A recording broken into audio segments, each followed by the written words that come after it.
students, in today's class let us discuss about fertilization.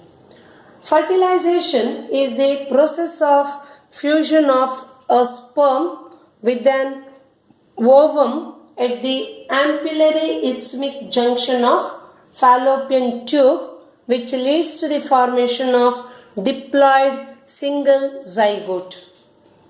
Single haploid sperm fuses with single haploid ovum or egg, which give rise to single diploid zygote. Sperm carries 23 chromosomes. Egg also carries 23 chromosomes. The fusion of sperm and egg give rise to zygote, that is diploid, means zygote carries 46 chromosomes. In human beings, fertilization takes place in the female reproductive system. That means during sexual intercourse or copulation or coitus, semen containing sperms is released into the vagina. This is the vagina. Here, semen containing sperms, these are the sperms, is discharged. Then the active or motile sperms passes through the cervix, passes through the uterus, then it reaches the fallopian tube like this. Sperms are released into the vagina during sexual intercourse. Then active motile sperm passes through cervix, uterus and reach the fallopian tube like this. Ovary releases the matured egg by the process called ovulation on 14th day of the menstrual cycle due to LH surge, and by the rupturing of Graafian follicle, release of mature egg takes place. Released egg is collected by the fimbriae, finger-like structure, which is present at the end of the infundibulum, or infundibulum is surrounded by fimbriae. These fimbriae collect the released egg.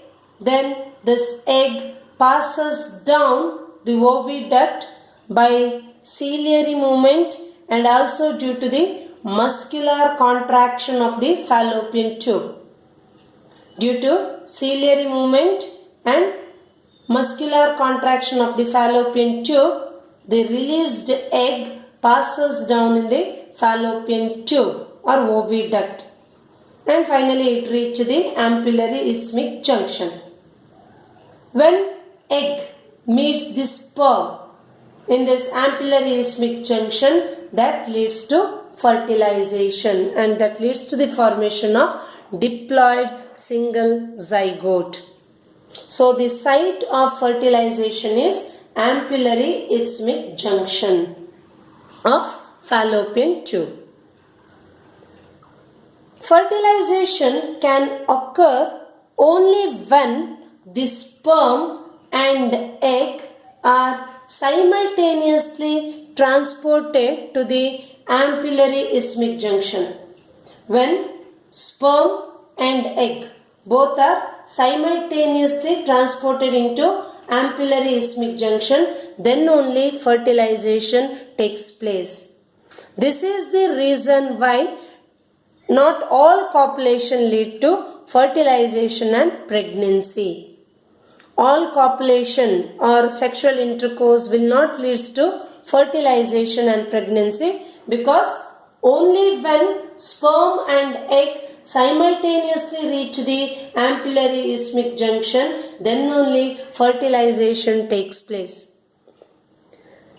The process of fertilization involves 3 sequential steps, such as ovulation, release of sperm and fusion of gametes.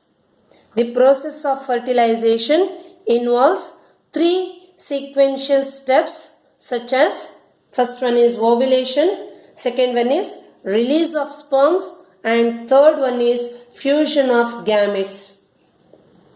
First one is ovulation. First we will discuss about ovulation.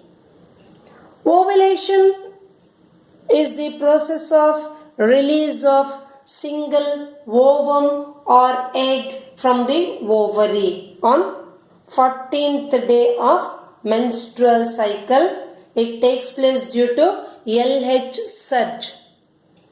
LH surge causes the rupturing of the Graafian follicle. Then from the ruptured Graafian follicle, egg is released. That is ovulation. Right? And alternatively, this ovary releases single egg.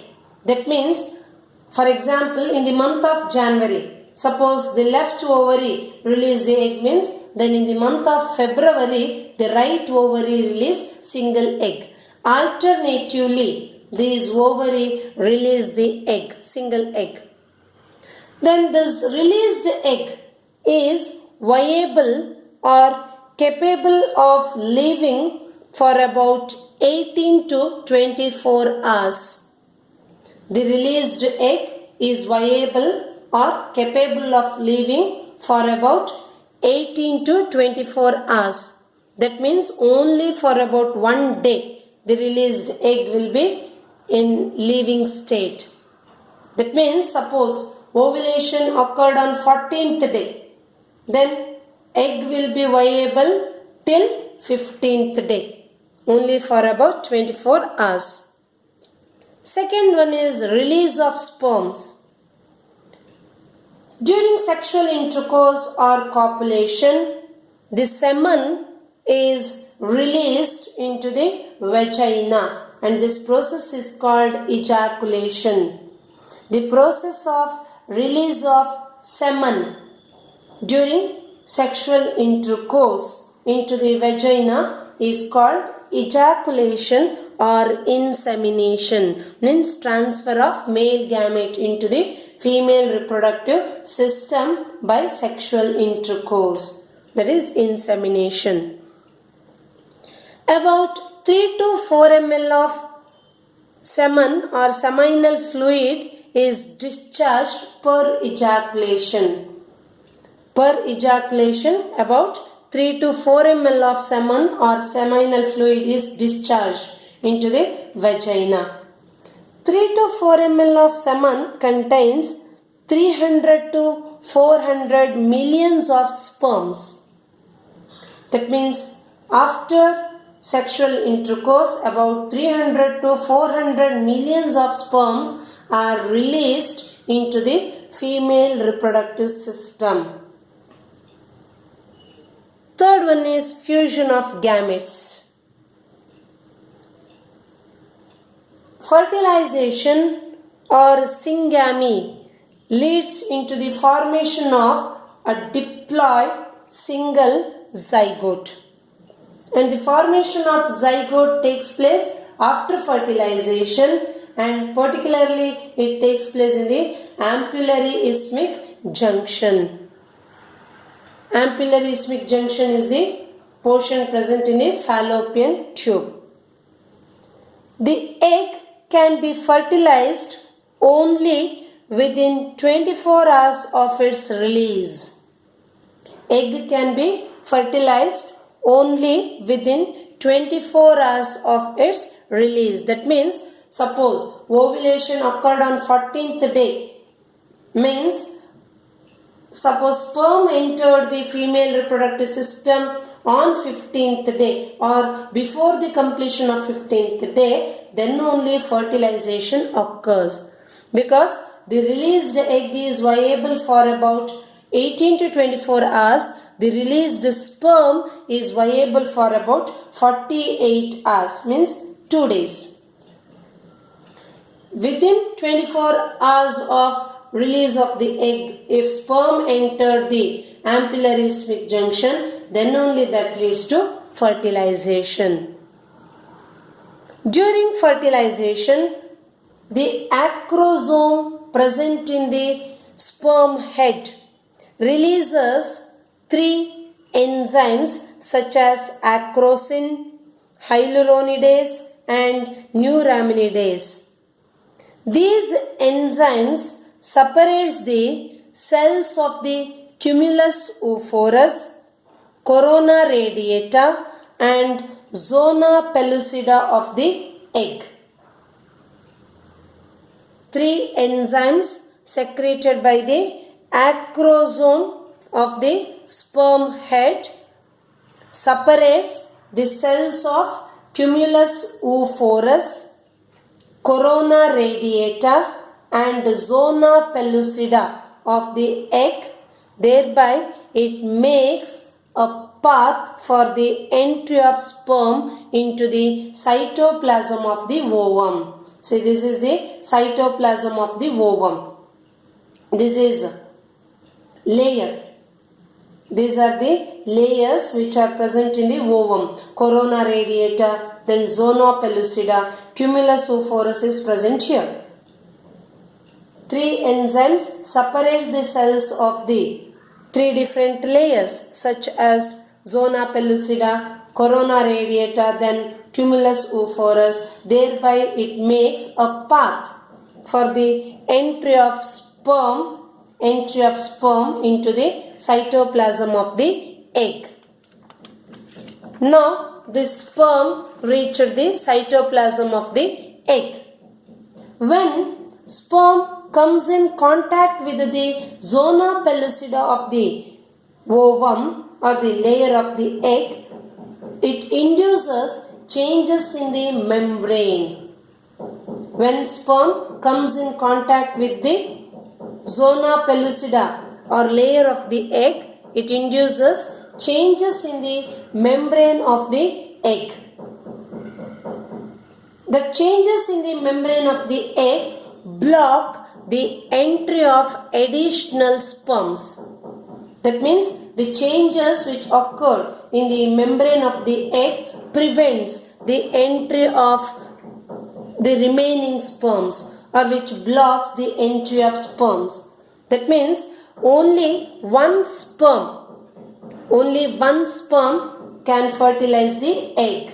The changes which occurred in the membrane of the ovum prevents the fertilization of an ovum or egg by many sperm.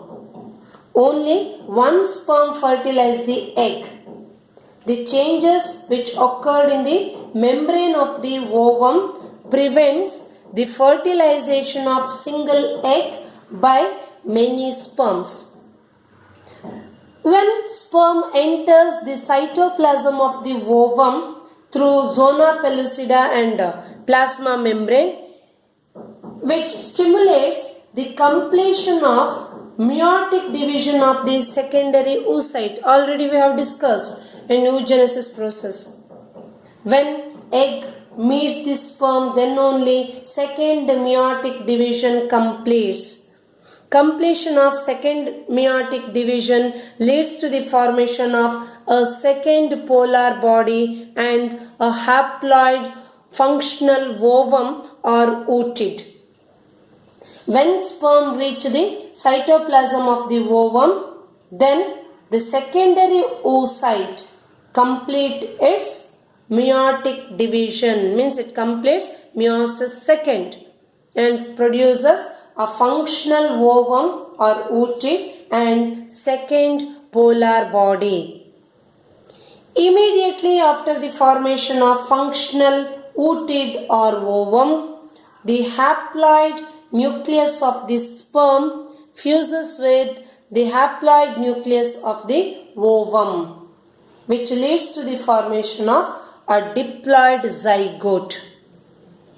After the completion of second meiosis, haploid nucleus, means carrying 23 chromosomes, of sperm fuses with the haploid nucleus carrying 23 chromosomes of egg, which leads to the formation of a diploid single zygote carrying 46 chromosomes.